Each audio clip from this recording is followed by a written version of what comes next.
بسم اللہ الرحمن الرحیم سورۃ الاخلاص۔ قل هو اللہ احد اللہ الصمد لم یلد ولم یولد ولم یکن لہ کفوا احد۔ اس کی شان نزول یہ ہے کہ ترمذی اور حاکم کی روایت میں کہ مشرکین مکہ نے رسول اللہ صلی اللہ علیہ وسلم سے اللہ تعالیٰ کا نسب پوچھا تھا کہ اللہ کی اولاد ہے یا نہیں ہے، جیسے بعد نے کہا کہ عیسیٰ علیہ السلام اللہ کے بیٹے ہیں وغیرہ، تو اس کے جواب میں اللہ تعالیٰ نے یہ صورت نازل فرمائی۔ اور دوسری بعض روایت میں یہ سوال یہود مدینہ کی طرف منسوب کیا ہے، اسی لیے صورت کے مکی یا مدنی ہونے میں اختلاف ہے۔ حضرت عبداللہ بن مسعود رضی اللہ عنہ فرماتے ہیں، حسن بصری، عطا، اکرمہ، جابر رضی اللہ عنہ نے اس کو مکی کہا ہے، اور قتادہ، ضحاک وغیرہ نے مدنی۔ حضرت ابن عباس رضی اللہ عنہ کے دو قول ہیں، ایک قول میں گویا کہ یہ مکی ہے، دوسرے قول میں مدنی ہے۔ بعض روایت میں کہ مشرکین کے سوال میں یہ بھی تھا کہ اللہ تعالیٰ کس چیز کا بنا ہوا ہے، سونا، چاندی یا اور کچھ؟ ان کے جواب میں یہ صورت نازل ہوئی کہ صورت میں آتا ہے اللہ تعالیٰ اکیلا ہے، بے نیاز ہے، اور جو ہے نہ وہ پیدا ہوا نہ اس سے کوئی اولاد پیدا ہوئی۔ سورت کے فضائل ہیں۔ امام احمد بن حنبل رحمۃ اللہ علیہ نے حضرت انس رضی اللہ عنہ سے روایت کیا ہے کہ ایک شخص رسول اللہ صلی اللہ علیہ وسلم کی خدمت میں حاضر ہوا اور عرض کیا کہ مجھے اس سورت یعنی سورہ اخلاص سے بڑی محبت ہے۔ آپ علیہ السلام نے فرمایا کہ اس کی محبت نے تمہیں جنت میں داخل کر دی، یعنی جو یہ اس سورت سے محبت کرے گا، اس کو پڑھتا رہے گا، محبت سے مراد یہ تلاوت کرتا رہے، تو اس سے کیا ہوگا، یہ آدمی جنت میں چلا جائے گا۔ ترمذی نے حضرت ابو ہریرہ رضی اللہ عنہ سے روایت کیا ہے کہ ایک مرتبہ رسول اللہ صلی اللہ علیہ وسلم نے لوگوں سے فرمایا کہ سب جمع ہو جاؤ، میں تمہیں ایک تہائی قرآن سناؤں گا۔ جو جمع ہو سکتے تھے جمع ہو گئے، تو آپ علیہ السلام تشریف لائے اور قل هو اللہ احد یہ صورت پوری پڑھی، اس کی قرأت فرمائی اور ارشاد فرمایا کہ یہ صورت ایک تہائی قرآن کے برابر ہے۔ مسلم کی روایت ہے۔ ابو داؤد، ترمذی، نسائی نے بھی ایک طویل حدیث میں روایت کیا ہے کہ رسول اللہ صلی اللہ علیہ وسلم نے فرمایا جو شخص صبح اور شام قل هو اللہ احد یہ صورت اور معوذتین پڑھ لیا کرے، یعنی آخری دو صورتیں پڑھ لیا کرے، تو یہ اس کے لیے کافی ہے۔ اور ایک روایت میں ہے کہ یہ اس کو ہر بلا سے بچانے کے لیے کافی ہے۔ امام احمد بن حنبل رحمۃ اللہ علیہ نے حضرت عقبہ بن عامر رضی اللہ عنہ سے روایت کیا ہے کہ رسول اللہ صلی اللہ علیہ وسلم نے فرمایا کہ میں تم کو ایسی 3 صورتیں بتاتا ہوں کہ جو تورات، انجیل، زبور اور قرآن میں سب نازل ہوئی ہیں،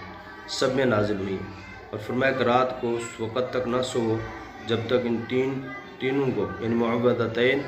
آخری 2 صورتیں قل اعوذ برب الفلق، قل اعوذ برب الناس اور قل هو اللہ احد کو نہ پڑھ لو۔ حضرت عقبہ رضی اللہ عنہ کہتے ہیں کہ اس وقت سے میں نے کبھی ان کو نہیں چھوڑا۔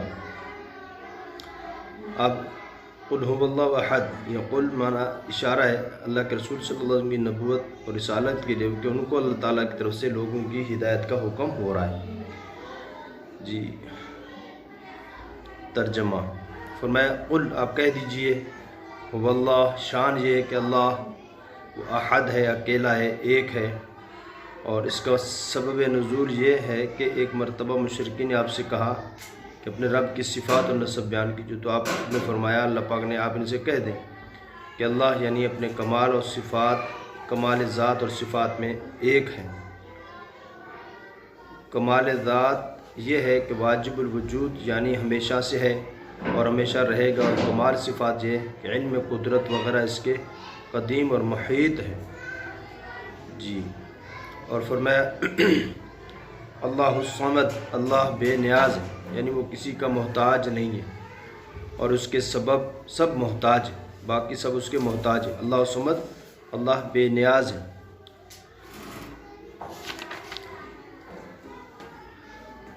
صمد کے معنی اسی لیے کہ صمد کے بہت سے معنی ہیں، اس لیے حضرات مفسرین کے اقوال اس میں بہت ہیں۔ امام حدیث طبرانی نے کتاب السنہ میں ان تمام اقوال کو جمع کرنے کے بعد فرمایا یہ سب صحیح ہے، اور ان میں صفات جو بیان کی گئی ہیں وہ سب ہمارے رب کی صفات ہیں،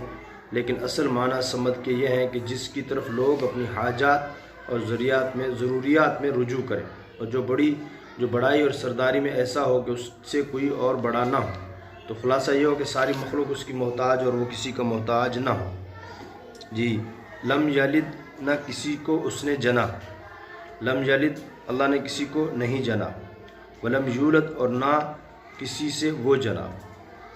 نہ تو اللہ نے کسی کو جنا ہے یعنی اللہ کی کوئی اولاد ہے، اور نہیں اللہ پاک نہ ہی کسی کی اولاد ہے، اور ولم یکن لہ کفوا احد اور کوئی اس کا شریک یا جوڑ کا کوئی نہیں ہے، اس کے برابر کوئی نہیں ہے۔ کفوا کا معنی مماثل، اس کی جیسا اور کوئی مثل نہیں ہے جی، وہ اکیلا ہے ان تمام چیزوں میں۔ احد اور واحد دونوں کا ترجمہ ایک ہی کیا جاتا ہے، مگر مفہوم کے اعتبار سے احد کے معنی یہ بھی ہیں کہ شامل ہے، وہ ترکیب اور تجزیہ سے اور تعداد سے اور کسی چیز کی مشابہت اور مشاکلت سے پاک ہے، یعنی نہ تو اس کے مشابہ ہے کوئی، لیس کمثلہ شیء، لیس کمثلہ شیء کہ اس کا کوئی مثل بھی نہیں، کہ مطلب کیا ہے یہ کاف زائد ہے تو اس کا کوئی مثل ہی نہیں ہے، اللہ کی کوئی مثل ہی نہیں ہے۔ ولم یکن لہ کفوا احد، کفوا کا معنی جو ہے وہ کیا مماثل کے ہیں، یعنی معنی یہ ہوئے کہ نہ کوئی اس کا مثل ہے نہ کوئی اس سے مشاکلت اور مشابہت رکھتا ہے، ہر طرح کے شرک سے پاک ہے، یعنی صورت کے اندر جو ہے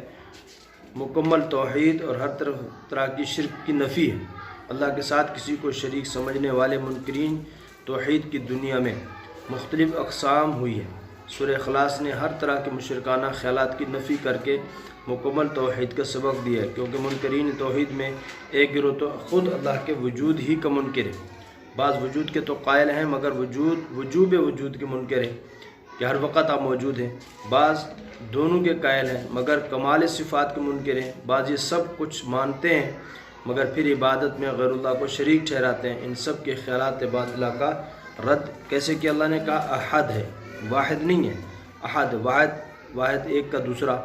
دوسرے کا ایک ہو سکتا ہے، لیکن احد کا مطلب ہے کوئی اور دوسرا نہیں ہے، ثانی نہیں ہے۔